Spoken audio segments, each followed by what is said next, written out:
আমরা আজকে কথা বলতে চাই যে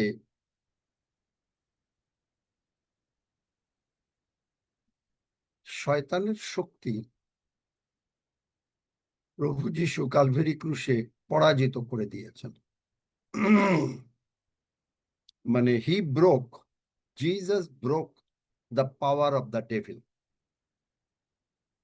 জিসাস, আজকের টাইটেল, জিসাস ব্রোক, ভেঙে চুরে চুরমার করে দিয়েছেন the power of the devil. এটাই হচ্ছে সবচাইতে বড় কথা। তাহলে যদি তিনি আমাদেরকে এই পাওয়ার অফ দ্য ডেভিল তিনি যদি করেন, তাহলে কোন ডেভিল, কোন শয়তানের কাজ তিনি করেছেন, সেটা কি? সেইটা যদি আমরা দেখতে যাই, তাহলে আমাদেরকে দেখতে হবে ইফিসীয় 6 অধ্যায় 12 পদ পড়ো।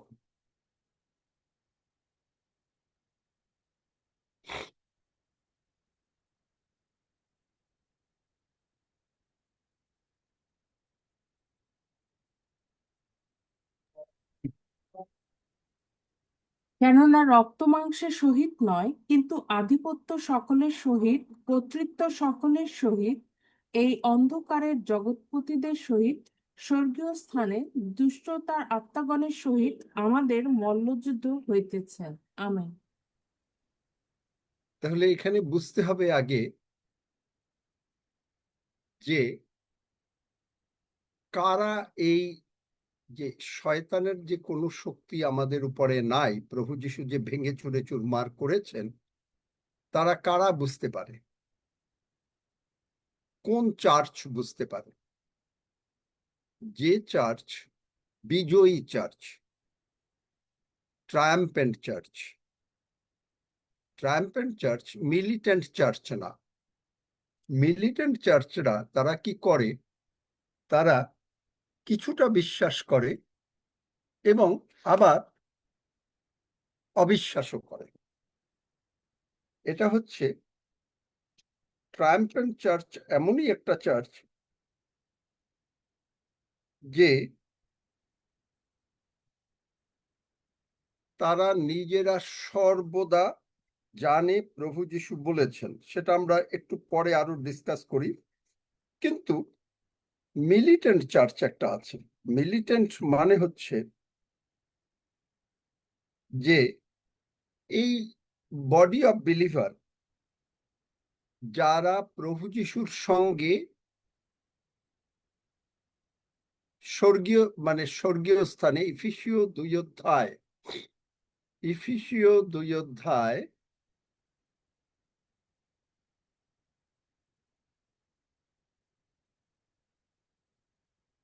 5-6 পদ পড়ো। তৎপ্রযুক্ত আমাদিগকে এমনকি অপরাধের মৃত আমাদিগকে খ্রিস্টের সহিত জীবিত করিলেন। অনুগ্রহেই তোমরা পরিত্রাণ পাইয়াছ, এবং তিনি খ্রিস্ট যিশুতে আমাদিগকে তাহার সহিত উঠাইলেন ও তাহার সহিত স্বর্গীয় স্থানে বসাইলেন। আমেন। তাহলে এখানে দেখা যাচ্ছে যে আমরা কিছু করি নাই, কিন্তু পিতা ঈশ্বর তার ভালোবাসা আমাদের প্রতি এমন যে আমাদেরকে তিনি প্রভু যিশুর মাধ্যমে তার প্রভু যিশুর রক্ত দিয়ে আমাদের সমস্ত পাপ ক্ষমা করে প্রভু যিশুর সঙ্গে আমাদেরকে একীভূত করে মৃত্যুতে, কবরে, পুনরুত্থানে করে আমাদেরকে নিয়ে স্বর্গে বসে আছেন। এখন এই মিলিটেন্ট চার্চ যারা, তারা সব সময় চেষ্টা করছে যে কি করে আমি বিজয়ী জীবন যাপন করতে পারি, কি করে আমি সুস্থ হইতে পারি, কি করে আমি টাকা পেতে পারি, কি করে আমার অভাব অনাটন দূর হতে পারে। এ হলো মিলিটেন্ট চার্চ। তারা নিজেরা চেষ্টা করছে এবং তখন তারা মনে করছে বিভিন্ন রিলিজিয়ান অ্যাপ্লাই করছেন। রিলিজিয়ানটা কি? যে আমি যদি কিছু করি তাহলে প্রভু আমাকে করবেন, কিন্তু বাইবেল তা বলে না। আমরা কেউ আদম পাপ করার পরে কখনো ক্ষমা চাইনি। আমরা ক্ষমা না চাইলেও তিনি আমাদেরকে মনোনীত করেছেন। কিন্তু মিলিটেন্ট চার্চ হচ্ছে যে রিলিজিয়ান চার্চ, তারা 10টা আজ্ঞা যদি পালন করতে পারে, এবং 10টা আজ্ঞা না, আজ্ঞাটা হচ্ছে 613টা আজ্ঞা, কারণ এক একটা আজ্ঞার মানে ব্রেকডাউন আছে। এই 613টা আজ্ঞা তারা পালন করার জন্য চেষ্টা করে। কিন্তু বাইবেল বলে যাকবে যদি কেউ একটা আজ্ঞা লঙ্ঘন করে, সব কয়টা আজ্ঞা লঙ্ঘন করে। তার মানে কেউ যদি মিথ্যা কথা বলে, সে রাগ করে, হিংসা করে, খুন করে, ব্যভিচার করে, সব পাপ করে। বাইবেল বলে প্রথম তিমথিও 1 অধ্যায় 8 পদ, এই যে যারা রিলিজিয়ান টাইপের লোক, প্রথম তিমথিও 1 অধ্যায় 8 থেকে 10 পদ। কিন্তু আমরা জানি ব্যবস্থা উত্তম, যদি কেহ বিধিমতে উহা ব্যবহার করে। ইহা জানিয়া করে যে ধার্মিকের জন্য নহে, কিন্তু যাহারা অধর্মী ও অদম্য, ভক্তিহীন ও পাপী, অসাধু ও ধর্ম বিরূপক, পিতৃহন্তা ও মাতৃহন্তা, নরহন্তা, ব্যভিচারী, পুঙ্গামী, মনুষ্যচোর, মিথ্যাবাদী, মিথ্যা শপথকারী, তাহাদের জন্য। এবং আর যাহা কিছু নিরাময় শিক্ষার বিপরীত, তাহার জন্য ব্যবস্থা স্থাপিত হইয়াছে। ইহা পরম ধন্য ঈশ্বরের সেই গৌরবের সুসমাচারের অনুযায়ী, যে সুসমাচার আমার নিকটে গচ্ছিত হইয়াছে। আমেন। কেউ কি প্রশ্ন করতে চাচ্ছেন নাকি? আমার কাছে এখানে একটা আসলো, a participant has requested access to meeting questions. All participants and invitees will be able to access topics and content from this meeting. You can change access permission in the AI companion panel. আমি allow করে দিচ্ছি, কিন্তু কেউ কি প্রশ্ন করতে চাচ্ছেন? Uncle, মনে হয় কেউ এআই ওই অ্যাপ্লাই অপশনটা চালু করছে, তো তাই এটা চলে আসছে নোটিফিকেশনটা। ও, তাহলে দেখেন যে ব্যবস্থা উত্তম, মানে 10 আজ্ঞা প্রভু যা দিয়েছেন সেটা উত্তম, কিন্তু 10 আজ্ঞা কোনো মানুষ পালন করতে পারে নাই। পুরাতন নিয়মে এই যে আজ্ঞাটা তারা পালন করতে পারে নাই, এই কারণে তারা বিপদে পড়েছে।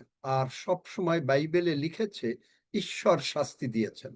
ঈশ্বর কিন্তু কখনো শাস্তি দেন নাই, কারণ যদিও বাইবেলের ট্রান্সলেশনে এরকম আছে, কিং জেমসে আছে, আমাদের ইসে আছে, ক্যারিত ভার্সনে আছে, সব জায়গায় আছে। কিন্তু যদি আপনি ইয়াং লিটারাল ট্রান্সলেশন, যেটা তার অন্য ইটা পড়েন, তাহলে দেখা যায় মানুষের একটা কাজ করে, সেইটা পুরাতন নিয়মে মানুষ যখন পাপ করে তখন সেই পাপের ফল হিসাবে এই শাস্তিগুলো এসছে। এটা হলো পুরাতন নিয়মের কথা। কিন্তু নতুন নিয়মে এটা হয়েছে যে প্রভু যিশু, আপনি যখন 2 মানে রোমীয় 10 অধ্যায় 9-10 পদ অনুসারে প্রভু যিশুকে প্রভু বলে স্বীকার করলেন, তখন আমাদের আত্মাটা কমপ্লিটলি নতুন হয়ে গেল।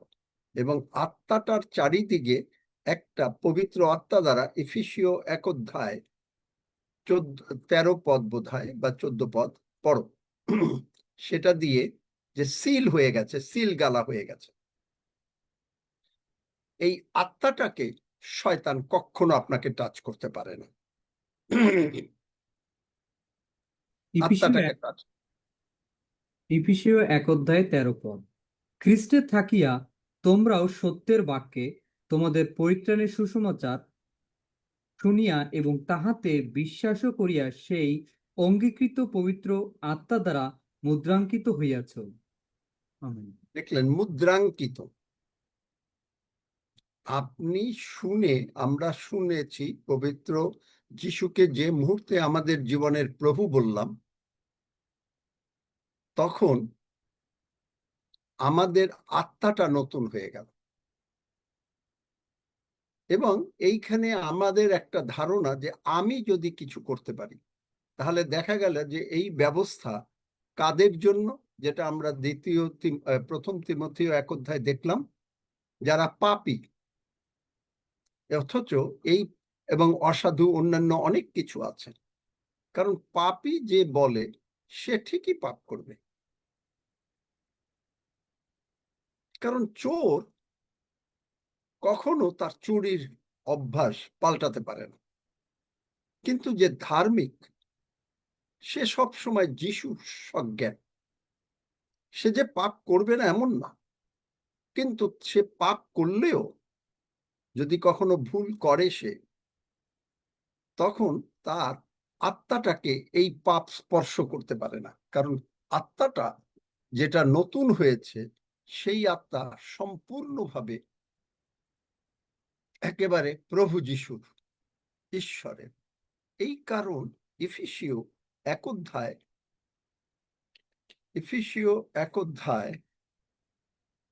3 পদ 4 পদ পড়ো।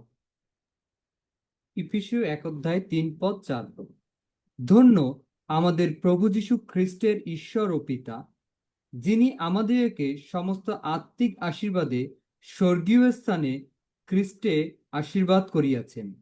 কারণ তিনি জগৎপত্তনের পূর্বে খ্রিস্টে আমাদেরকে মনোনীত করিয়াছিলেন, যেন আমরা তাহার সাক্ষাতে প্রেমে পবিত্র ও নিষ্কলঙ্ক হই। আমেন। তাহলে বাইবেল বলছে প্রেমে পবিত্র ও নিষ্কলঙ্ক হই, কিন্তু চার্চ বলছে যে না, তুমি পাপী। চার্চ বলছে তুমি পাপ করেছো, এই জন্য শাস্তি এসেছে। কিন্তু পাপ করলে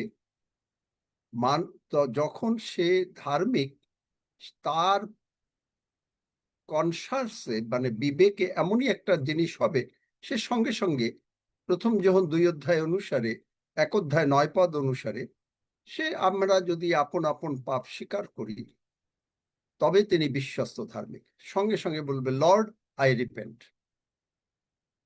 এমনি ভাবে, কারণ সে জ্যোতিতে আছে। আপনি প্রথম যোহন 1 অধ্যায় পড়ে দেখবেন, যদি আমরা জ্যোতিতে চলি। জ্যোতিতে চলি মানে কি? বার করো প্রথম যোহন। তাহলে আমাদের সহভাগিতা আছে। কারণ সহভাগিতা কেন? আমরা প্রভু যিশুকে প্রাণকর্তা, মুক্তিদাতা, প্রভু হিসাবে গ্রহণ করেছি। এখানে বলছে যে আমরা যে বার্তা 5 পদ জানাইতেছি, তাহার কাছে শুনিয়া, মানে প্রভু যিশুর কাছে জানাইতেছি, তাহা এই, ঈশ্বর জ্যোতি এবং তাহার মধ্যে অন্ধকারের লেশ মাত্র নাই। আমরা যদি বলি তাহার সহিত আমাদের সহভাগিতা আছে। সহভাগিতা আছে। সহভাগিতাটা কি? যে আমার আত্মা, যিশুকে আমি ত্রাণকর্তা, মুক্তিদাতা, প্রভু হিসাবে গ্রহণ করলাম, আমার আত্মা কমপ্লিটলি নতুন হয়ে গেল, কমপ্লিটলি নতুন। তাহলে তখন সেখানে প্রভু যিশু আমাকে মনোনীত করেছেন জগৎ সৃষ্টির পূর্বে। চিন্তা করতে পারেন, এই বেসিক বিশ্বাসটাই যদি আমাদের না থাকে, আমরা জগতে কি করে সুস্থ হব, জগতে কি করে আমরা টাকা পয়সা পাব, যে করে আমাদের ঘরে শান্তি আসবে, এই বেসিক বিশ্বাস যে প্রভু করেছেন, যে আমরা যিশুকে প্রভু বলেছি। 2 করিন্থীয় 5 অধ্যায় 17 পদ পড়ো। ফলত এখন যাহারা খ্রিস্টে আছে তাহাদের নতুন সৃষ্টি হইল। এখন আপনাকে দেখতে যেরকম, আপনি কিন্তু তার থেকে বদলাচ্ছেন না। যেরকম যেমন মনে করেন আমার মাথায় একটু চুল কম আছে, আমি কিন্তু এই নতুন হওয়ার পরেও আমার মাথায় চুল কম আছে, আমার আউটওয়ার্ড বডি পার্টটা বদলাচ্ছে না, কিন্তু আমার ভেতরে আত্মাতে কমপ্লিটলি বদলে গেছে।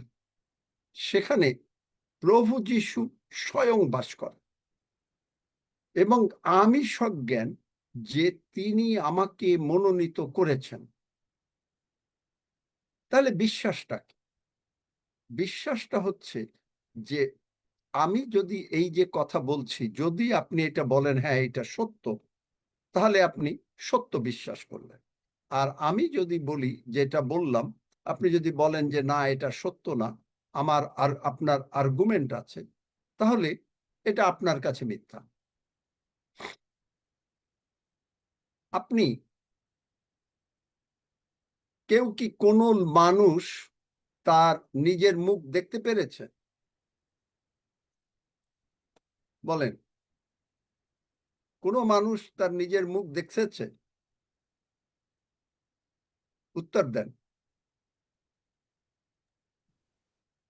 আপনি যখন মেকআপ করলেন বা আপনি যখন আমরা যখন শেপ করলাম, আপনি কি আপনার মুখ, আমি কি আমার মুখ দেখতে পেরেছি? আপনি কি আপনার মুখ দেখতে পেরেছেন? বলেন। আয়নায় আয়নায় দেখি দেখতে পারছি আয়নায় না। দেখেছি, আয়নায় আয়নায় দেখি। আয়নায় দেখেছেন, কিন্তু আয়নায় যে দেখেছেন সেটা যে সত্যি আপনি কি করে বুঝলেন?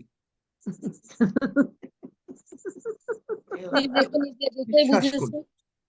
বিশ্বাস কারণ করে আমি তো আয়নার সামনে দাঁড়ানো, আর তো বিশ্বাস কেউ করে নাই, কাজে আমার বিশ্বাস চেহারাই করে দেখা বিশ্বাস করে। যাচ্ছে, কাজে আমি জানি এটা আমি। আমার মুখ এবং আয়নাতে স্পষ্ট দেখা যাচ্ছে, হ্যাঁ, সে এটা হচ্ছে আপনার বিশ্বাস। বিশ্বাস। একইভাবে ঈশ্বরের বাক্য হচ্ছে আয়না। কোথায় পাবেন? ঈশ্বরের বাক্য হচ্ছে আয়না, বলো কোথায় পাবো? কে বলতে পারে?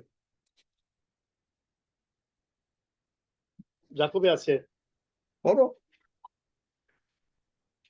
বলো।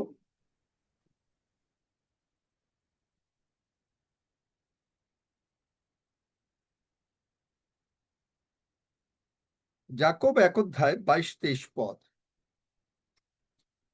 22, 23, 24। যাকব 1 অধ্যায় 22, 23, 24 পদ।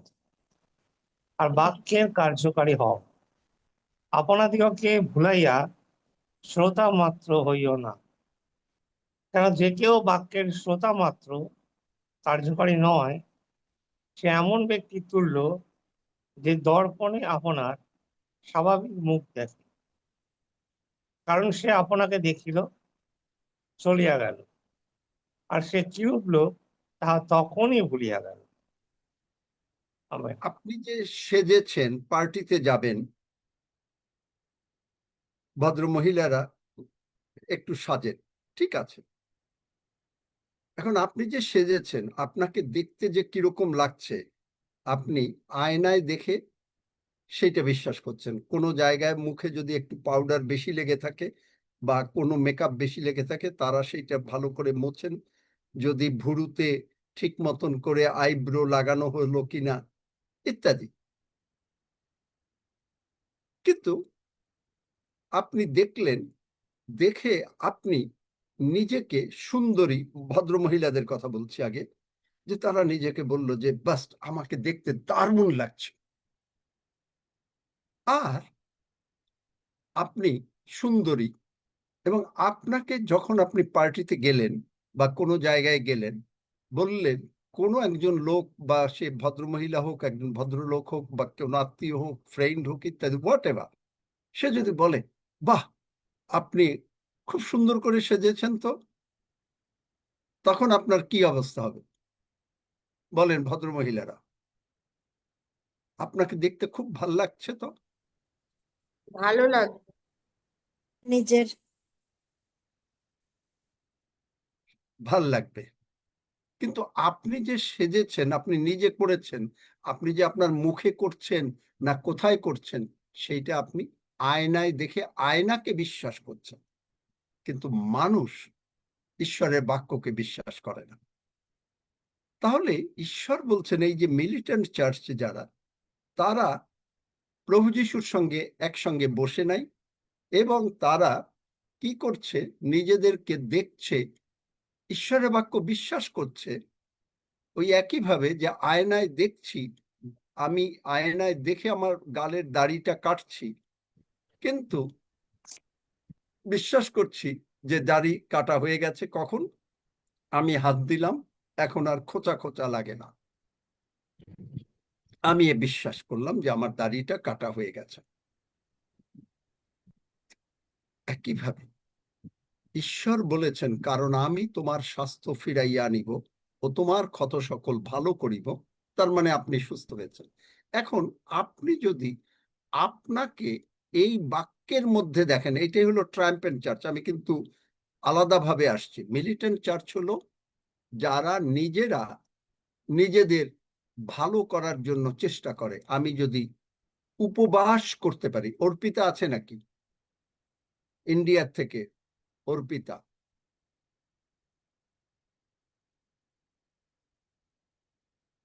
অর্পিতাই তো মনে হয়, যতদূর সম্ভব আছে নাকি?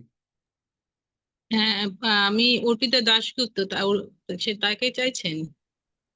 আমার সঙ্গে কে কথা বলছিলে? তুমি কথা বলেছিলে কোনোদিন? হ্যাঁ, আমি বলেছিলাম আপনার সাথে আচ্ছা, কথা। তুমি জিজ্ঞেস করেছিলে উপবাসের সম্বন্ধে আমার হ্যাঁ মত। হ্যাঁ হ্যাঁ, আমি জিজ্ঞাসা আচ্ছা, করেছিলাম। হ্যাঁ, এই এখন উপবাসটাই আসছে। তাহলে আপনি মনে করলেন আপনি উপবাস করলে প্রভু আপনার প্রার্থনার উত্তর দেবেন। আপনি বলবেন বাইবেলে উপবাস আছে। ডেফিনেটলি বাইবেলে উপবাস আছে, ঈশ্বরের লোকরা এখনো উপবাস করেন। তাহলে এই উপবাসটা কিরকম? প্রথম কথা হচ্ছে, যদি আপনি নিজে চেষ্টা করেন যে আমি উপবাস করলে তাহলে প্রভু আমাকে আশীর্বাদ করবেন, এইটাই হচ্ছে রিলিজিয়ান। এই রিলিজিয়ান মানে হচ্ছে 10 আজ্ঞা। আর আপনি উপবাস আমরা কেন করি?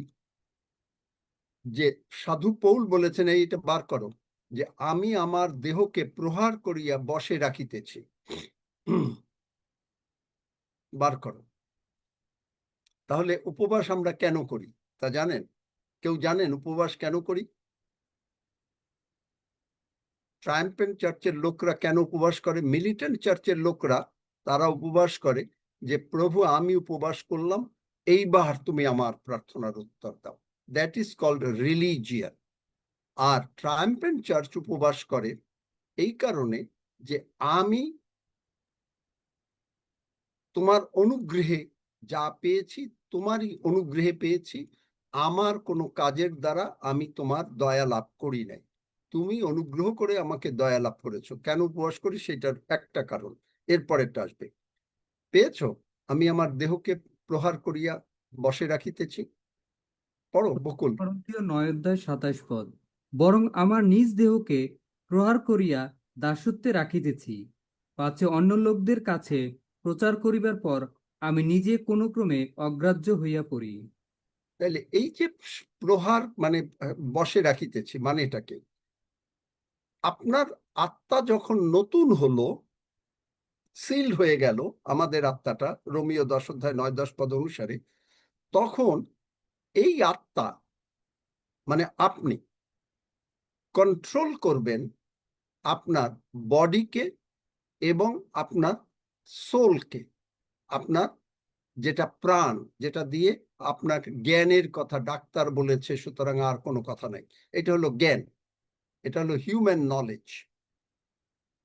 এবং হিউম্যান নলেজ আর বডি কখনো পরিত্রাণ পায় না, কারণ হিউম্যান নলেজ হচ্ছে যে এইটা আমাদের স্বর্গে যাবে না। কিন্তু এইটা কি করে রক্ষা পায়, হিউম্যান নলেজ এবং বডিটা রক্ষা পায়, সেইটা হচ্ছে এই যে আত্মাটা যেটা নতুন হয়েছে, সেই আত্মাটা তাকে গাইড করছে। আমরা যখন উপবাস করছি তখন আমার আর খাওয়ার কোনো চিন্তা নাই। আপনার খিদা লাগছে, তখন আপনি বডিকে বলছেন যে না, এবং আপনি ঈশ্বরের সঙ্গে আমি এখন সময় কাটাবো এবং আমি কোনো খাবার করব না।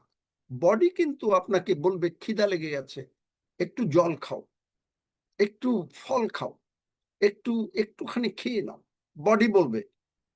আর আপনার আত্মা যেটা স্ট্রং, নতুন, যে না, আমি এখন বডি, তোমাকে আমি আর মানি না, তোমাকে বাধ্য হতে হবে ঈশ্বরের বাক্যের কাছে, যে আমি এখন ঈশ্বরের প্রশংসা করব।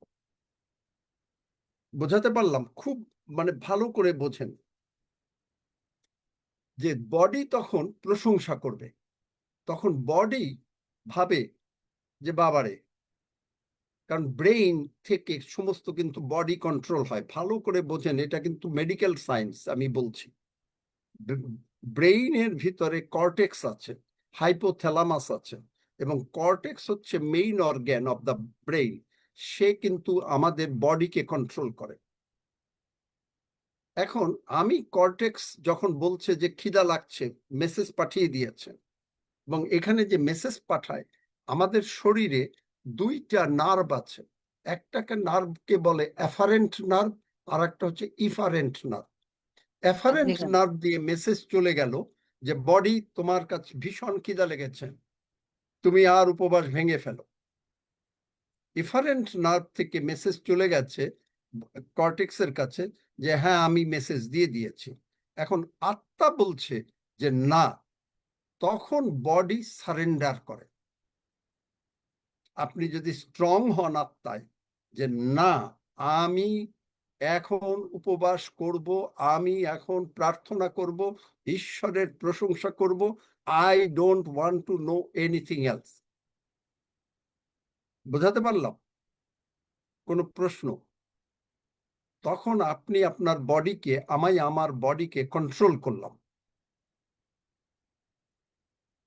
এইটা বুঝেছেন? তারপরে আমি আরেকটা পয়েন্টে আসবো। হ্যাঁ স্মিতা, বলো। না বুঝলে জিজ্ঞেস করেন। আরেকবার একটু উপবাস নিয়ে আরেকবার একটু বুঝতে চাই। আচ্ছা, উপবাস দুই রকম। একদল লোক, মিলিটেন্ট চার্চ যারা সবসময় তারা নিজেদের কাজের দ্বারা বিজয় লাভ করতে চায়, তাদের জীবনে প্রার্থনার উত্তর পেতে চায়, তারা হলো ব্যবস্থা পালন করতে চায়। যেটা আমি দেখালাম 1 তিমথিও 1:8-9-10 পদে, যে এরা নিজেরা করে, কিন্তু ব্যবস্থা উত্তম, কিন্তু ব্যবস্থা কেউ পালন করতে পারে না। তখন যে পারে না, তারপরে তারা হয় কারা? ব্যবস্থা যারা পালন করে তারা হচ্ছে পাপী। আমি একটা পয়েন্টই নিলাম, ওখানে অনেক পয়েন্ট আছে। এই যে যার জন্য চার্চ বলছে তারা পাপী, তারা ওই ব্যবস্থা, তারা নিজেদের কাজের দ্বারা তারা তখন ঈশ্বরের অনুগ্রহ লাভ করতে চেষ্টা করে, এবং তারা কিন্তু কখনো ঈশ্বরের অনুগ্রহ পায় না। কেন পায় না? কারণ প্রভু যীশু পুরাতন নিয়মে দেখেন যে তারা এইরকম ভাবে ব্যবস্থা পালন করতে চেয়েছে, কিন্তু কোন লোক ব্যবস্থা দ্বারা রক্ষা পায়নি, বরং আরো মারা গেছে। আপনি যদি পুরাতন বাইবেলটা দেখেন, দেখবেন যে বহু লোক মারা গেছে। প্রথম দিনই যেদিন ব্যবস্থাটা দেওয়া হয়, সেই যাত্রা পুস্তক 19 অধ্যায়, এবং তারপর থেকে যেদিন ব্যবস্থা দেওয়া হয় সেই দিনই 3000 লোক মারা গেছে। 3000 লোক।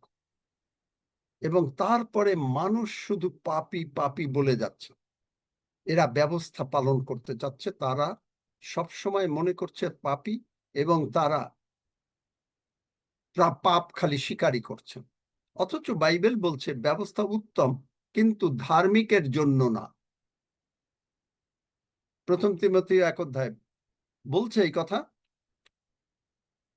বলছে। কে বাইবেল কে পড়ে? বলো না কেন, কথা বলো না কেন? ইহা জানিয়া করে যে ব্যবস্থা ধার্মিকের জন্য না। কে বাইবেল পড়েছিল? চুপ করে মুখ বন্ধ করে গেছে কেন?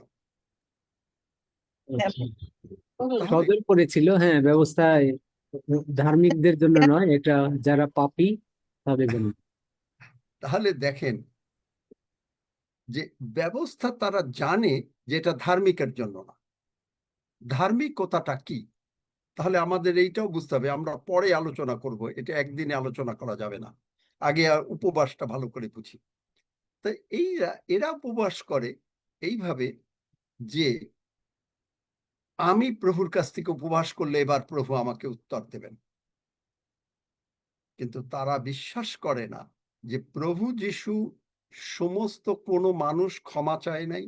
প্রভু যিশু নিজে কালভেরি ক্রুশে আমাদের সমস্ত পাপ, যিশাইয় 53 অধ্যায় 10 পদ, সমস্ত পাপ পিতা ঈশ্বর, রোগ পীড়া ব্যাধি, অভাব অনাটন অশান্তি প্রভু যিশুর মাথায় দিয়ে দিয়েছে, এবং প্রভু যিশু সব কাজ করে ফেলেছেন। ঈশ্বর আদি পুস্তক 1-2 অধ্যায় দেখবেন যে তিনি সমস্ত কাজ শেষ করে 7 দিনের দিন তিনি বিশ্রাম করলেন। এই বিশ্রামটা মানুষ তার পাপের দ্বারা, মানে শয়তান করলো, ভেঙে দিল। তারপরে ঈশ্বর আবার কাজে গেলেন। কাজে গিয়ে প্রভু যিশুকে পাঠালেন। প্রভু যিশু আমাদের সমস্ত পাপ তুলে নিয়ে ক্ষমা করে দিয়ে তার রক্ত দিয়ে ধুয়ে মুছে পরিষ্কার করে আপনাকে আমাকে মনোনীত করে জগৎ সৃষ্টির পূর্বে, তারপরে তিনি এখন আবার পিতার ডান পাশে বসে গেছেন, এখন তিনি বিশ্রাম করছেন। তাহলে এখন আমাদের বুঝতে অসুবিধার জন্য একটা হচ্ছে হোশিয়াতে বলছে আমার প্রজাগণ উচ্ছিন্নে যাচ্ছে জ্ঞানের অভাব প্রযুক্ত। হিতোপদেশে বলছে দর্শনের অভাব প্রযুক্ত, এরা বিনষ্ট হচ্ছে। এখন আরেকটা হচ্ছে ভুল শিক্ষার কারণে মানুষ বিনষ্ট হচ্ছে। তাহলে প্রভু যিশু এখন আর নতুন করে কিছু করবেন না। এখন আপনার আত্মা আমার আত্মা নতুন হয়ে গেল। এখন আমরা যখন উপবাস করছি তখন আমি আমার স্পিরিট, সোল অ্যান্ড বডি, এইটা আগে বুঝতে হবে যে আমাদের 3টা অংশ। একটা হচ্ছে আমার স্পিরিট, একটা হচ্ছে আমার সোল, সোল মানে জ্ঞান, আর একটা হচ্ছে বডি। এখন আমি স্পিরিট দ্বারা সোলকে কন্ট্রোল করব, বডিকেও কন্ট্রোল করব। তাহলে বডিকে কন্ট্রোল করলাম, আগে উপবাসের কথা বলি, পরে সোলের কথা আবার আসবো। যে বডিকে কন্ট্রোল করব কিভাবে?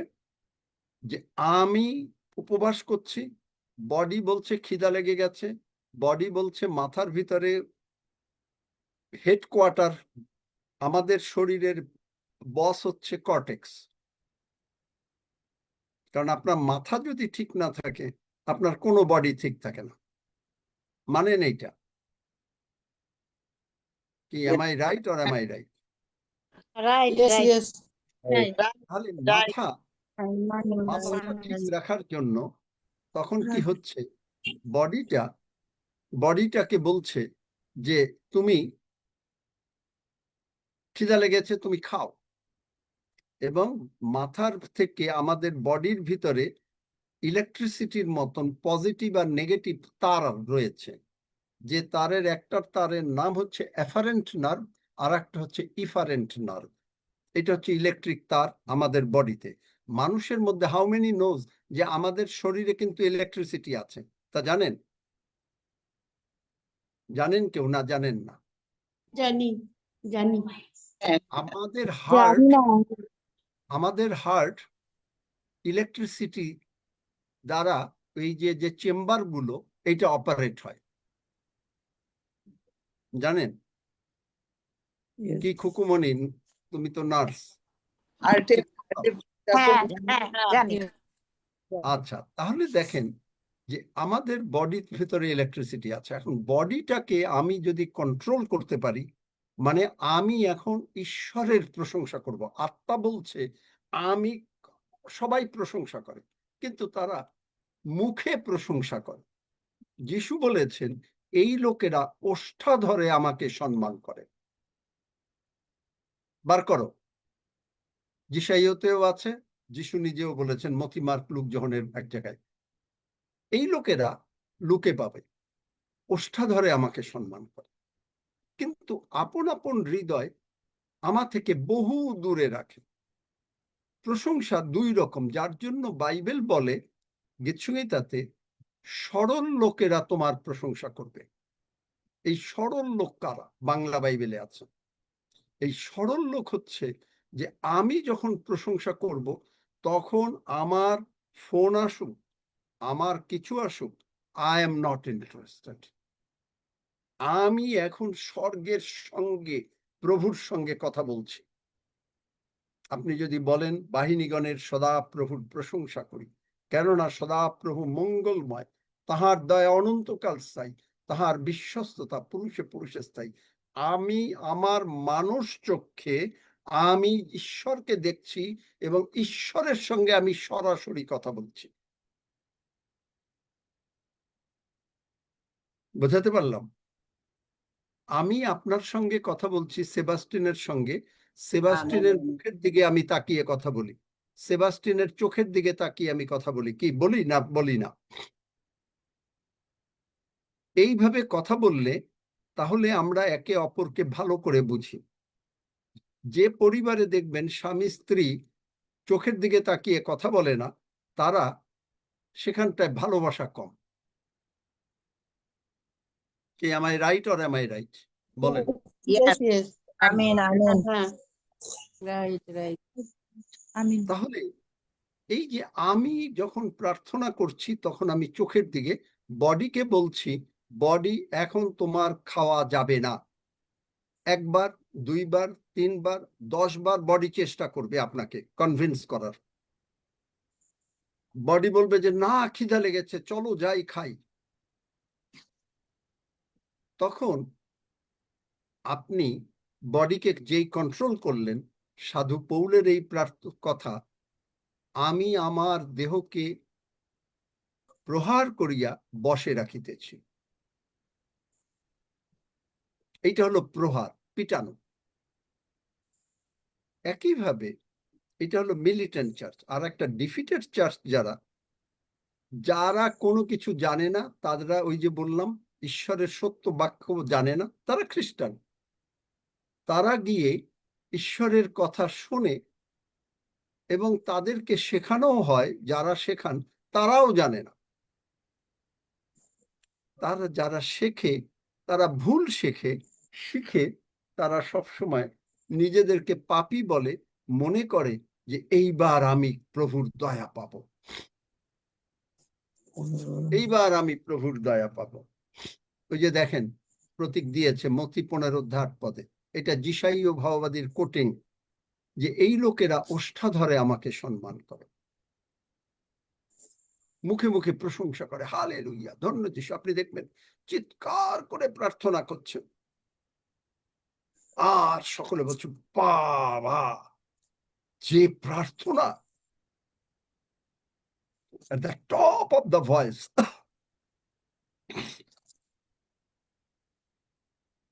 আমি দেখেছি, আমি কারো সমালোচনা করছি না, কিন্তু এইখানেই একজন পাস্টার, তিনি যখনই মানুষের জন্য প্রার্থনা করতে চান, সুস্থতার জন্য, কালকেও দেখলাম যেই একজন লোক আসলো, মানে চিৎকার করে প্রার্থনা করলো। এই কয়েক সপ্তাহ যাবত দেখছি, কিন্তু একটা লোক সুস্থ হচ্ছে না, একটা লোক সুস্থ হচ্ছে না। আমি অবাক হয়ে গেলাম। এর কারণ কি? গতকালকে তিনি প্রভুর ভোজ পরিচালনা করলেন। Thank God that I didn't take the holy communion. আর নিলেও আমি তাদের প্রার্থনায় নিতাম না। তিনি ওই 1 করিন্থীয় 11 বললেন, ওই আমরা এক্সামিন করি। এই যে বাইবেল না বোঝার কারণে যে আমরা এই কারণ অসুস্থ, কিন্তু ওই কারণ অসুস্থ না। আমরা অসুস্থ থাকি 1 করিন্থীয় 11 আমরা যে প্রভুর ভোজ গ্রহণ করি, আমরা আমাদের বডিকে যদি না চিনি। বডিটা কি রিলিজিয়ন পালন করে? রিলিজিয়ন মানে 10 আজ্ঞা পালন করে? নাকি বডি বলে, স্পিরিট যেটা নতুন হয়েছে, স্পিরিট বলছে বডি তুমিও নতুন হয়েছ। এই কারণ 1 করিন্থীয় 6:19-20 তোমরা মূল্য দ্বারা কৃত হইয়াছ, তোমাদের দেহে ঈশ্বরের গৌরব করো। তোমরা কি জানো না তোমাদের দেহে ঈশ্বর বাস করে? অন্তরটাও মন্দির, দেহটাও মন্দির। কিভাবে দেহটা মন্দির হলো? আমি আমার আত্মা দ্বারা আমার বডিকে কন্ট্রোল করব। বডি কিন্তু কন্ট্রোল না, সে এই দিকে ওদিক ঘুরিয়ে বেড়াতে চায়। এবং বডি আর সোল যদি একদিকে হয় তাহলে তারা মেজরিটি হয়ে গেল। এই কারণ ডিফিটেড চার্চ, তারা প্রার্থনা করে, কোনো উত্তর হয় না, তখন তারা বলে যে এই কারণে প্রভু আমাদের প্রার্থনা শোনে না। বডি আর সোলটা মেজরিটি হয়ে গেল। এখন আমাদের প্রার্থনার উত্তর পেতে গেলে বডি আর সোলটাকে আমাদের কন্ট্রোলে আনতে হবে। তখন আমরা উপবাস করলাম যে আমি এখন সরাসরি ঈশ্বরের সঙ্গে কথা বলছি। তখন হয়তো দেখা যাবে যে আপনি প্রশংসা করছেন, আপনি হয়তো তখন নানা ভাষায় প্রার্থনা করছেন, আপনি ডাইরেক্টলি ঈশ্বরকে অ্যাড্রেস করছেন। বোঝাতে পারলাম? এই জিনিস না বোঝার জন্য আমরা ডিফিটেড চার্চ, মিলিটেন্ট চার্চের পর্যায়ে থাকি, যার জন্য আমরা প্রার্থনার উত্তর পাই না। প্রভু দয়া করে দেন, তার একেবারে যে পাই না তা না, দয়া করে মাঝে মাঝে উত্তর দেন। কিন্তু আপনি যদি ট্রায়াম্পেন্ট চার্চ হন, আপনার প্রার্থনার উত্তর হচ্ছে একেবারে বাইবেলের পার্সপেক্টিভে body of Christ seated. Body of Christ মণ্ডলী, ইফিসীয় 1 অধ্যায় এবং 2 অধ্যায় অনুসারে আমরা প্রভু যিশুর সঙ্গে স্বর্গে বসে আছি এবং শয়তানের সমস্ত শক্তি আমাদের পায়ের নিচে। কারণ ইফিসীয় 1 অধ্যায় বলছে, ফলত তিনি তাহাকে অতিশয় উচ্চ পদান্বিত করিলেন, আর তাহার পায়ের নিচে সমস্ত কিছু, আধিপত্য কর্তৃত্ব। এই যে মানুষ আধিপত্য কর্তৃত্ব বোঝে না, এই জন্য বোঝে না, কারণ এরা হলো শয়তান, 4 রকমের শয়তান। আপনি দেখবেন যে ইফিসীয়তে আমরা যদি যাই, যে প্রভু যিশু ঈশ্বর কি করেছেন, আধিপত্য, কর্তৃত্ব, পরাক্রম ও প্রভুত্বের উপরে এরা হইল সব। এবং ওখানে বাংলা বাইবেলের ট্রান্সলেশন করেছে স্বর্গীয় স্থানে, যার জন্য মানুষের বুঝতে অত্যন্ত কষ্ট হয়। এই স্বর্গীয় স্থানে তার মানে হচ্ছে শয়তান শুধু, এখন শয়তান কোথায় আছে? শয়তান আছে হলো এই জগতে, আধিপত্য, কর্তৃত্ব, পরাক্রম ও প্রভুত্ব। এখন এর মধ্যে এই যে 4 রকমের শয়তান, এর ভিতরে একজন হইল বড় শয়তান, কারণ যে লুসিফার সে হলো বড় শয়তান। এখন সে ছিল এই পৃথিবীতে, এদন উদ্যানে। কি টাইম হয়ে যাচ্ছে নাকি? তাহলে সে আছে হইলো এই মেঘের নিচে, এইটা হলো স্বর্গীয় স্থান, হেভেন লিজ, হেভেনে না। এই ইংলিশ বুঝলে বা বাংলায় স্বর্গীয় স্থান বুঝতে পারলে তাহলে পরে অনেকখানি আগিয়ে যায়, কিন্তু এই জিনিসটা মানুষে বুঝতে পারে না। আপনি দেখবেন এই জন্য সাধু পৌল 3টা হেভেনের কথা বলেছেন। 3য় স্বর্গ, 2 করন্থীয় 12 অধ্যায়। তাহলে এই যে আজকে আমি আবার এইটা আলোচনা করব না, তাহলে দেখবেন পরে হয়তো করব, যে এই যে প্রিন্সিপ্যালিটিস, আধিপত্য, কর্তৃত্ব, power, rulers of the darkness and spiritual wickedness, এই স্পিরিচুয়াল উইকেডনেস এরা হলো 4 প্রকারের শয়তান। এই শয়তানটা লুসিফার যখন ঈশ্বরের এগেনস্টে মানে সে অহংকার করলো, তখন এই 4 রকমের শয়তান আসলো। এরা লুসিফার, এবং এই জন্য 1/3 কোনো কোনো জায়গায় এটা বোঝানো যায়, যদিও বাইবেলে এর কোনো ডাইরেক্ট রেফারেন্স নাই। আপনার 1/3 যে দূত, সেইটা প্রকাশিত বাক্য 12 অধ্যায় বোধহয় একটা কত পদ, আমার ঠিক এই মুহূর্তে মনে নেই, ওইখানে আছে। যে আচ্ছা দেখি কোথায় আছে, বলে দিই। এই দিয়া অনুমান করা হয় যে 1/3, কিন্তু ঈশ্বরের শক্তি এত বেশি, ওই 1/3 কত, সমস্ত স্বর্গের দূতরাও যদি মানে বিরুদ্ধাচরণ করত, ঈশ্বরের সঙ্গে কোনোদিন পারবে না। এখানে দেখেন এই যে প্রকাশিত বাক্য 12 অধ্যায় 4 পদ, আর তাহার লাঙ্গুল আকাশের 1/3 নক্ষত্র আকর্ষণ করিয়া পৃথিবীতে নিক্ষেপ করিল। এই পদটা দ্বারা মানুষ মানে বাইবেল বিশারদরা বা ঈশ্বরের লোকরা বিশ্বাস করছেন 1/3। এখন এই যে এতগুলা লোক দূত, এরা কোথায় থাকবে? এদের ভিতরে তো বড় দূত, ছোট মাঝারি দূত, ছোট দূত এগুলো আছে। এখন বড় দূত সে আছে, সে ওখানে, সে হলো বিগ বস, সে আছে মেঘের নিচে। তারপরেই হলো পাওয়ার অফ ডার্কনেস, অন্ধকারের কর্তৃত্ব, যার জন্য আপনি দেখবেন কলসীয়তে 1 অধ্যায় সেখানে লিখেছে যে তিনি আমাদেরকে পাওয়ার অফ ডার্কনেস থেকে মুক্ত করে আপন প্রেমময় পুত্রের রাজ্যে নিয়ে আসিয়াছেন। জানেন,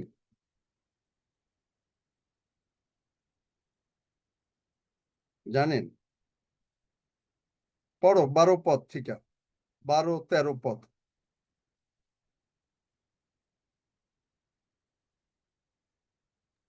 কলসীয় 1 অধ্যায় 12-13 পদ। আর পিতার ধন্যবাদ করো, যিনি তোমাদেরকে দীপ্তিতে পবিত্রগণের অধিকারের অংশী হইবার উপযুক্ত করিয়াছেন। তিনি আমাদেরকে অন্ধকারের কর্তৃত্ব হইতে উদ্ধার করিয়া আপন প্রেমভূমি পুত্রের রাজ্যে আনয়ন করিয়াছেন। দেখলেন এই অন্ধকারের কর্তৃত্ব, এ হলো পাওয়ার অফ ডার্কনেস। তারপরে আমরা শয়তানের সম্বন্ধে আরেকদিন আলোচনা করব। তাহলে এইখানে মানুষ মানে চার্চ, মানুষ না চার্চ, চার্চ এগুলো না বোঝার জন্য তাদের পরাজিত জীবনযাপন, তারা অসুস্থ থাকছে, তারা খ্রিস্টিয়ান, ভেরি গুড খ্রিস্টিয়ান, কিন্তু তারা না নিজেরা বোঝে বাইবেল, পবিত্র আত্মার বাপ্তিস্ম তারা গ্রহণ করে না। অনেক চার্চ বিশ্বাসই করে পবিত্র আত্মার, কারণ বিশেষ করে ব্যাপটিস্টরা তো বিশ্বাসই করতে চায় না। তবে চার্লস স্ট্যানলি সাদার্ন ব্যাপটিস্টের, তিনি নানা ভাষায় প্রার্থনা করেছেন, এখন তিনি বিশ্বাস করছেন, আস্তে আস্তে এখন বিশ্বাস করছে অনেক ব্যাপটিস্ট। তাহলে এই যে তারা যে করছে, তারা কিন্তু তাদের মন প্রাণ দিয়ে ঈশ্বরের সেবা করতে চাচ্ছে, কিন্তু সেবা করার পরেও তারা দেখবেন যে তারা তাদের কাঙ্ক্ষিত প্রার্থনার উত্তর হয় না। এটা কি সত্যি বললাম না মানে ঠিক বললাম? অভিজিতের মাইক বন্ধ করো। অভিজিৎ এখনো আবার ঘরের কথা বলতে চায়, এত কথা বলার জন্য। এর নেক্সট টাইম অভিজিৎ কথা বলবে সঙ্গে সঙ্গে বার করে দেবে, আর আজকে আর ঢুকতে দেবে না।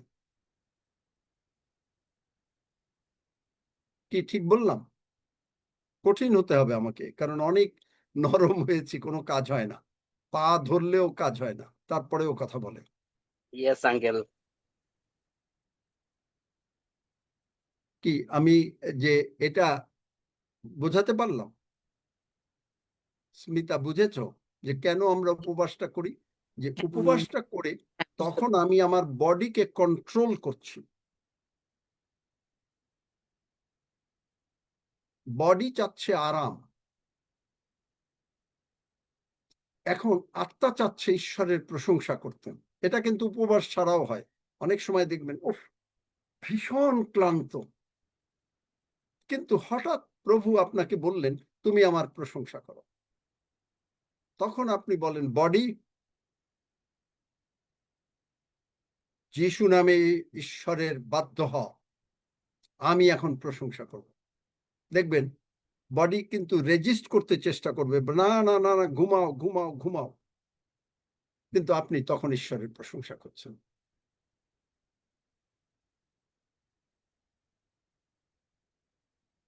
কেন প্রশংসা করতে পারছেন? কারণ আপনি জানেন আপনার আত্মাটা নতুন হয়ে গেছে, আপনি আর পুরাতন মানুষ নাই। প্রভু যিশু আমাদের ধার্মিকতা। এই যে ধার্মিকতা বা অ্যানয়েন্টেড প্রভু যিশু খ্রিস্ট ক্রাইস্ট, এইটা 341 বার নতুন নিয়মে লেখা রয়েছে। তাহলে আপনি কি মনে করেন যে এমনি এমনি লেখা রয়েছে?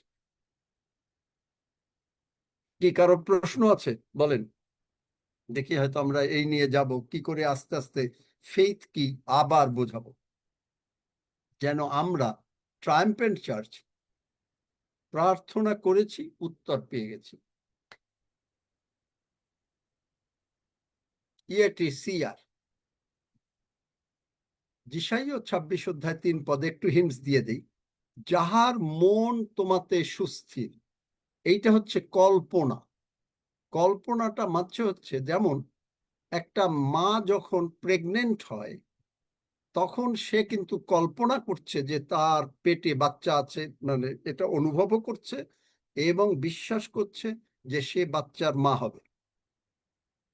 কি উপযুক্ত সময়। কি am I right or am I right? একদম রাইট রাইট রাইট রাইট একইভাবে ঈশ্বরের বাক্য যখন বলছে আমি তোমার আরোগ্যকারী ঈশ্বর সদাপ্রভু, আমি তোমাকে সুস্থ করেছি, তখন আমিও এই বাক্যের দ্বারা প্রেগনেন্ট হয়ে গেছি এবং আমি আমার ভিতরে একেবারে কল্পনায় আমি কনসেপশন আমার যে হয়েছে, যে আমি প্রেগনেন্ট, আমি সুস্থ হয়েছি, এই সুস্থতা তখন আমি আমার মানে আত্মাতে বুঝলাম, কারণ সেখানে প্রভু যিশু আছেন, সেখানে প্রভু যিশু আর আমি বুঝে গেলাম, পবিত্র আত্মা সহ বুঝে গেলাম, তখনই আমি আমার বডিকে অর্ডার দিতে পারছি। আসবো পরে, আজকে আর হচ্ছে না। কোনো প্রশ্ন থাকলে করতে পারেন, তাহলে দেখবেন যে কত সোজা মানে প্রার্থনার উত্তর পাওয়া, হিলিং পাওয়া, যে কোনো প্রার্থনা করবেন। হ্যাঁ, সুষমা রায়। আঙ্কেল, আমি একটা বিষয় জানতে চাই যে রবিবার কি উপবাস মানে যদি থাকি না, তো আজকে আমাকে একজন গতকালকে রাত্রে আমাকে একজন এমন বিলেম দিল, তা আমি এগ্রি করি নাই যে রবিবার বিশ্রাম দিন, বাইবেলে লেখা আছে যে নাকি যে রবিবার বিশ্রাম দিন, রবিবার দিন প্রভু যিশু তিনি বিশ্রাম নিয়েছেন, যে রবিবার উপবাস থাকা যাবে না। তো আমি আর কিছু বললাম না, যে এটার বিষয়ে আমি তার সাথে আর কোনো বার্গেনিং এ যাই নাই, আমি শুনে আমি চুপচাপ মানে মোবাইলটা কেটে দিছি আমি। তাহলে এখন প্রশ্ন হলো, বাইবেলে কোথায় লেখা আছে রবিবার প্রভু বিশ্রাম করেছেন? রবিবার বাইবেলে লেখা আছে আমি যে সেটা প্রভু বলছি যে বিশ্রাম বাইবেলে করেন। কি লেখা আছে, তো উনি বলছে যে হ্যাঁ বাইবেলে লেখা আছে। কোন উনি জায়গায়? উনি গেটসেমানি চার্চের, উনি আবার রক্সিদাকে আবার করলো যে রক্সিদার ভাই এজি চার্চের, এজি না সরি গেটসেমানি চার্চের ওইখানে বড় একটা ইসে আছে, এটা বললো যে তুমি রক্সিদার কাছে জিজ্ঞাসা করে দেখো। আর আমি ওই সমস্ত কথা আমি কিছু আর আমি ওখানে বলি নাই যে আমি আঙ্কেলকে জিজ্ঞাসা করব। তা আমি বলছি বাইবেলে লেখা আছে, তারপর বলছে হ্যাঁ বাইবেলে লেখা আছে যে যিশু সেই বিশ্রাম বার দিন পালন করছেন এবং সবাই রবিবার দিন বিশ্রাম দিন পালন করবেন। তা আমি বলছি এইটা আমি মানতে পারবো না, যিশুর দিন প্রতিদিন, এটা আমি বলছি। বিশ্রামবার যে রবিবার, এটা ট্র্যাডিশন অনুসারে হচ্ছে। সপ্তাহের প্রথম দিনে যিশু উঠলেন, উঠে স্বর্গে চলে গেলেন, সপ্তাহের প্রথম দিন। এখন ইসরায়েল জাতির সপ্তাহের প্রথম দিন কোন দিন? কারণ তিনি জিহুদি, আমাদের যিশু জিহুদি ইসরায়েলি, এবং তিনি ওখানে জিহুদি ইসরায়েল দেশে ছিলেন। এগুলো এখন এই জুমে আর আলোচনা না করি, কিন্তু রবিবার কথাটা কোনো জায়গায় আছে কিনা। এমনকি বাইবেলে কথাও লেখা নাই যে প্রভু যিশু কালভেরি ক্রুশে শুক্রবার মরেছেন। কারণ এটা নিয়ে আমি একবার আলোচনা বোধহয় করেছিলাম, শুক্র শনি রবি যিশু বলেছেন 3 দিন 3 রাত তাকে মাটির নিচে থাকতে হবে। শুক্রবার যদি মারা যায়, শনিবার দিন 24 ঘন্টা, রবিবার হলো 48 ঘন্টা, তাহলে কবে উঠেছেন? কিন্তু it is a tradition accepted by whole world. সারা পৃথিবীটা অ্যাকসেপ্ট করেছে যে আমরা রবিবার পালন করি। এটা হচ্ছে গ্রেগরিয়ান ক্যালেন্ডার, ইংরেজি ক্যালেন্ডারে। যাই হোক, এটা অনেক বড় কথা, ওইটা নিয়ে এখন আলোচনা না করি। উপবাস কোনোদিন লেখা নাই যে উপবাস তুমি এই দিন করতে পারবা বা পারবা না, কিন্তু উপবাসের মানে হচ্ছে আমি উপবাস করছি যে আমি প্রভুর সঙ্গে সময় কাটাবো। আমার বডি বলছে যে খিদা লাগছে, নো বডি, কন্ট্রোলে আসো। এইটা এখানেও যদি আমি কন্ট্রোল করতে পারি, আমি সুস্থতাতেও আমার বডিকে কন্ট্রোল করতে পারবো। কারো যদি রোগ পীড়া ব্যাধি হয়, সে কিন্তু বডিকে তার এই নতুন আত্মা দ্বারা কন্ট্রোল করতে পারবে। হ্যাঁ, আমেন। আর কারো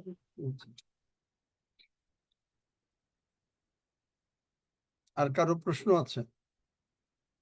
অন্য প্রশ্ন করো না, তুমি তো অন্য প্রশ্ন করলা। আফ্রিকা আমার থেকে প্রশ্নের হাত উপর তুলেছিল। প্রশ্ন করো। আঙ্কেল, আফ্রিকা থেকে, হ্যাঁ। হ্যাঁ বলছিলাম যে আপনি যে বললেন যে ব্রেন আমাদেরকে অর্ডার করে, যে ওই দুটো নার্ভের নাম একটু বলবেন? অ্যাফারেন্ট নার্ভ আর ইফারেন্ট নার্ভ। ঠিক আছে।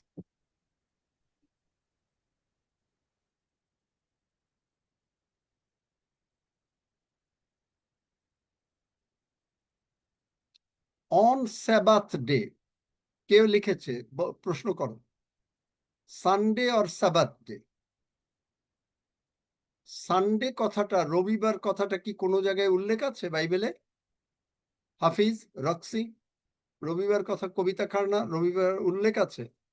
না, কোথাও যারা নেই। বাইবেল পড়েছে। কোথাও উল্লেখ নাই, তবে সপ্তাহের প্রথম দিন।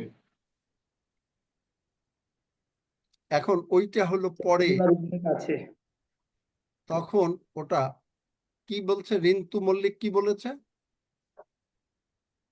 বলো, আমি দেখতে পাইনি।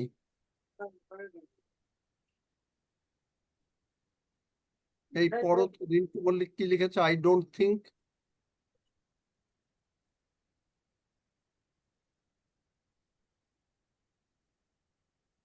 কি লিখেছে? I don't think so reverend বুঝাইছে আঙ্কেল, আপনাকে বুঝাইছে এটা। I don't think so reverend মানে উনি এরকম। কোনটা যে থিঙ্ক লিখেছে, করো না? আপনি একটু যে কথা বলেন। লিখেছে আপনি মুখে কথা বলুন। যিনি লিখেছেন মুখে কথা বলুন, লেখার দরকার নেই, বলুন কি প্রশ্ন। ওকে, রেভারেন্ড, আপনি যেটা বলছেন সানডে, সানডে কোথাও বাইবেলে লেখা নেই। স্যাবাথ ডে যেটা আছে, সেই স্যাবাথ ডেতে অনেক কিছু জিসাস ক্রাইস্ট মিরাকেল করেছে, তো সেই জন্য বলছে আই ডোন্ট থিঙ্ক সো সানডেতে, সানডে বলে লেখা নেই কোথাও বাইবেলে। এখানে প্রশ্ন হয়েছে সানডের উপরে, সেই জন্যই আমি কথা বলছি। হ্যাঁ হ্যাঁ, আমি সেইটার জন্য এবং সাবাথ বলতে এটাও আবার বুঝতে হবে, তাইলে ইসরায়েলীয় ইয়ারটা বুঝতে হবে। কারণ আমাদের যেমন জানুয়ারি মাস বা বাংলায় হলো আমাদের চৈত্র বৈশাখ, বাংলায় মাস, ওদেরও মাসের আছে। আবির মাস, ঈশ্বর বলেছেন আবির মাস হবে ওদের প্রথম মাস। অনেক কিছু বুঝতে হবে। এইটা বুঝতে গেলে এটা এই মিটিং এ আলোচনা করা যাবে না। যদি আপনারা বুঝতে চান কোনোদিন, তাহলে আমাকে আগে জানাবেন, সেদিন আমরা এটা অফ করে দিয়ে সেই দিন আমরা আলোচনা করব। কারণ এর ভিতরে মানে ঈশ্বরের বাক্য না, এটা হচ্ছে কন্ট্রাডিক্টরি কোশ্চেন আসবে। এগুলো পড়াশোনা করতে হবে। পড়াশোনা করলে আপনি জানতে পারবেন যে কোন মাস, এবং বাইবেল পড়তে হবে ভালো করে। কোন মাসে নোহের জাল প্লাবন হয়েছিল, কোথায় কি হয়েছিল, অনেক কিছু। It's a big study. এটা আপনি একদিনে পড়াশোনা করে কিচ্ছু করতে পারবেন না।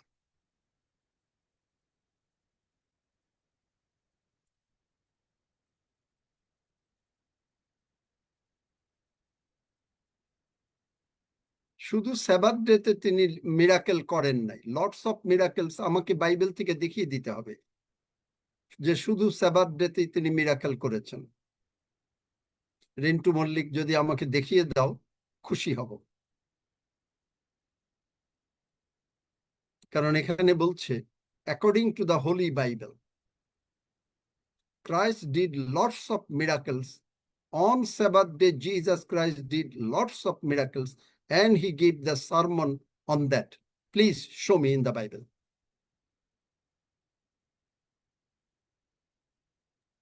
আপনি আচ্ছা, আপনি 100% এটা কারেক্ট আছেন, আপনি 100% কারেক্ট। অনেক কিছু মানে আমাদের বুঝতে হবে যে আমরা আসল আমাদের উদ্দেশ্যটা কি। আমাদের উদ্দেশ্য হচ্ছে সুস্থ, তৃতীয় যোহন 2 পদ। প্রিয়তম, প্রার্থনা করি যেমন তোমার প্রাণ কুশল প্রাপ্ত তেমনি তুমি সর্ব বিষয়ে কুশল প্রাপ্ত ও সুস্থ থাকো।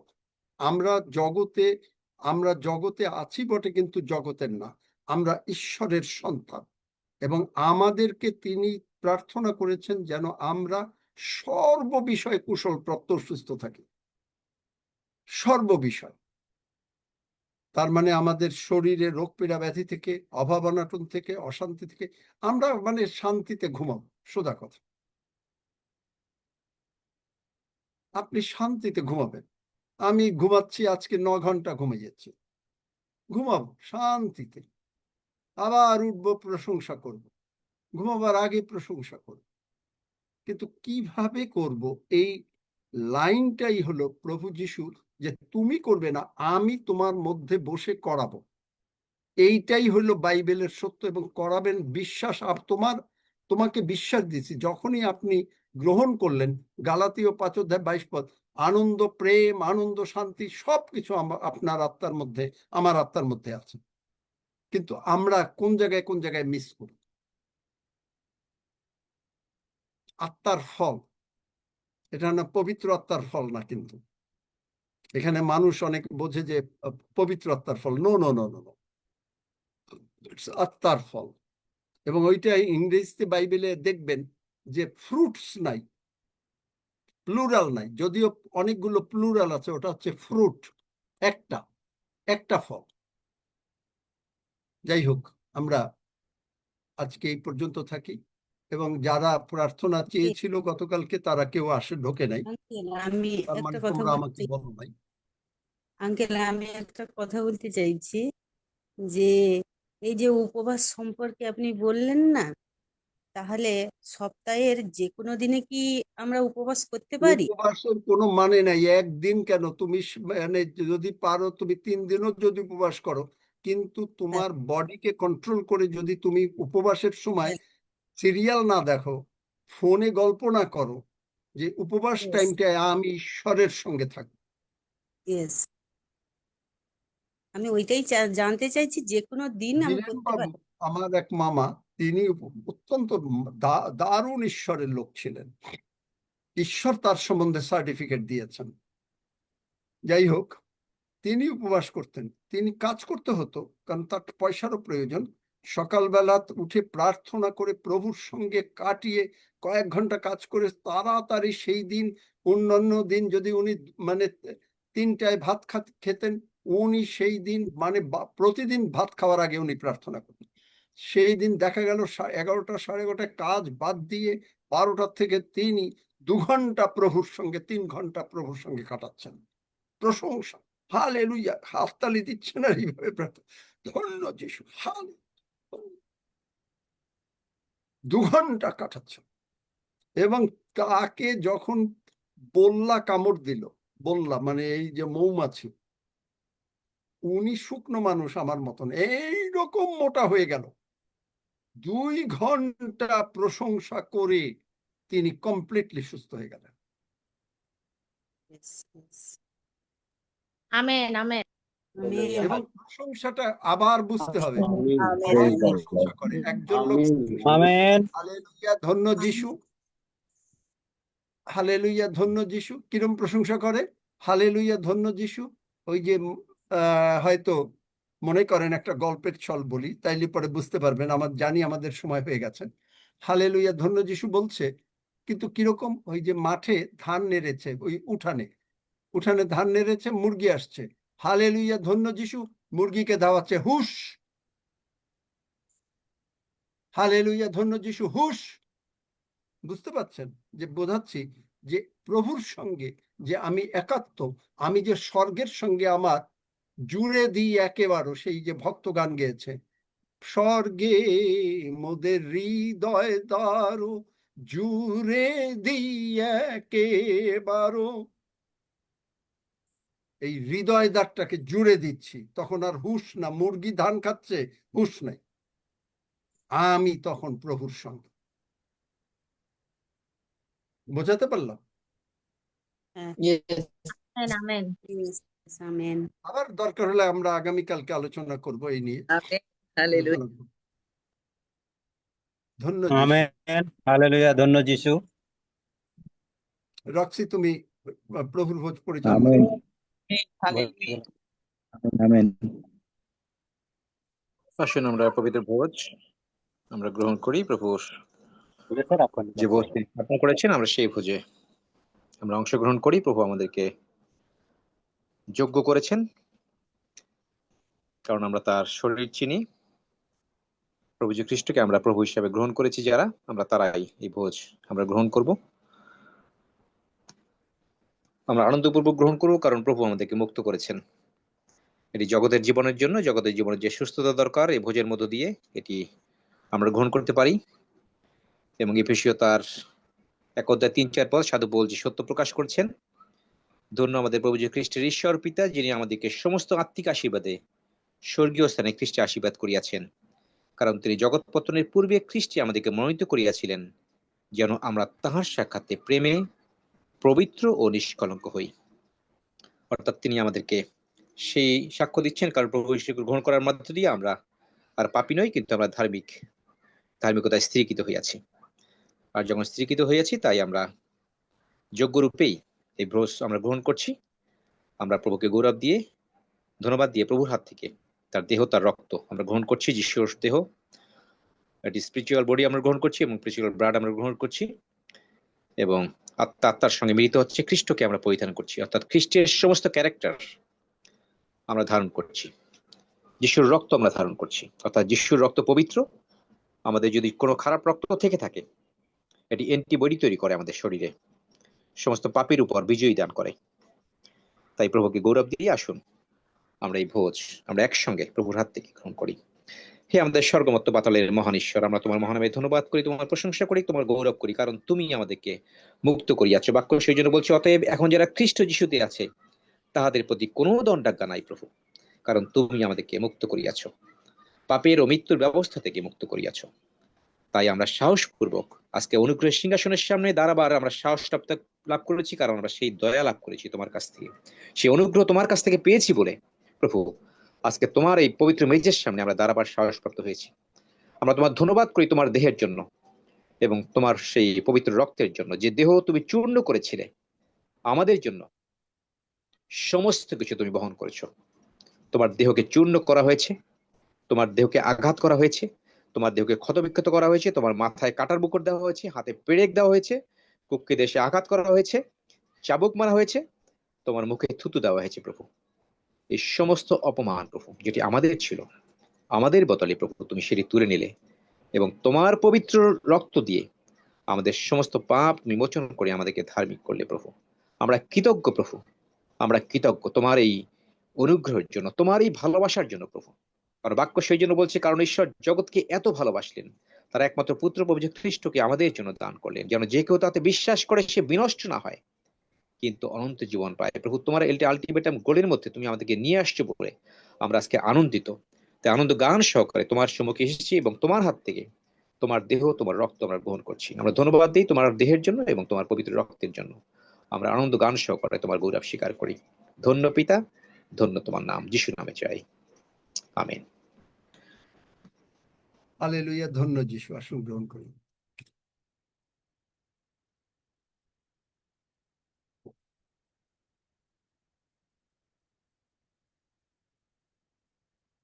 হালেলুয়া। সেবাস্টিন, সব বিষয় নিয়ে ধন্যবাদ দাও ছোট করে, তারপরে আমরা শেষ করি। আমরা পিতা ঈশ্বরকে ধন্যবাদ দেই। হালেলুয়া। মহান স্বর্গীয় পিতা, তোমার ধন্যবাদ করি, তোমার গৌরব করি।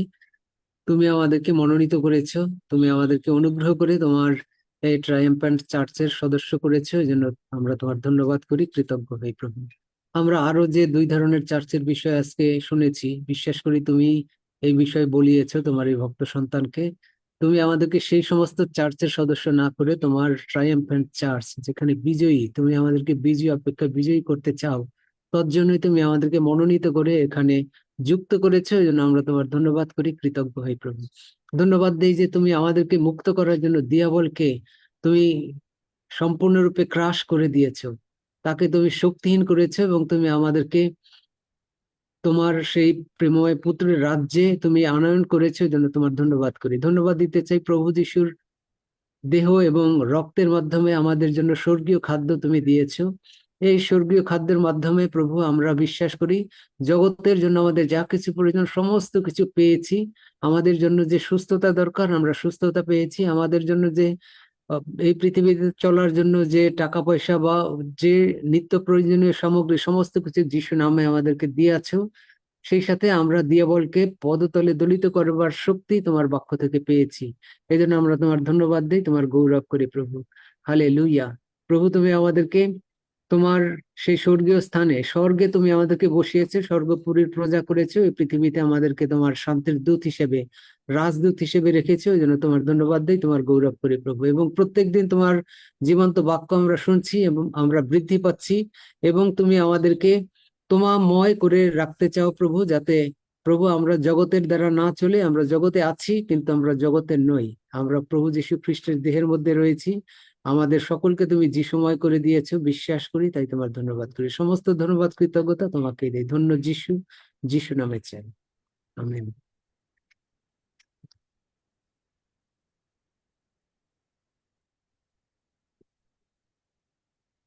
আসুন আমরা সকলে একসঙ্গে গীত সঙ্গীতে 121 গীত পাঠ করি। আমি পর্বতগণের দিকে চক্ষু তুলিব, কোথা হইতে আমার সাহায্য আসিবে। সদাপ্রভু হইতে আমার সাহায্য আইসে। তিনি আকাশ ও পৃথিবীর নির্মাণকর্তা। তিনি আমার চরণ বিচলিত হইতে দিবেন না। আমার রক্ষক ঢুলিয়া পড়িবেন না। দেখো, যিনি ইসরায়েলের রক্ষক, তিনি ঢুলিয়া পড়েন না, নিদ্রা যান না। সদাপ্রভুই আমার রক্ষক, সদাপ্রভুই আমার ছায়া। তিনি আমার দক্ষিণ পার্শ্বে। দিবসে সূর্য আমাকে আঘাত করিবে না, রাত্রিতে চন্দ্রও করিবে না। সদাপ্রভু আমাকে সমস্ত অমঙ্গল হইতে রক্ষা করিবেন। তিনি আমার প্রাণ রক্ষা করিবেন।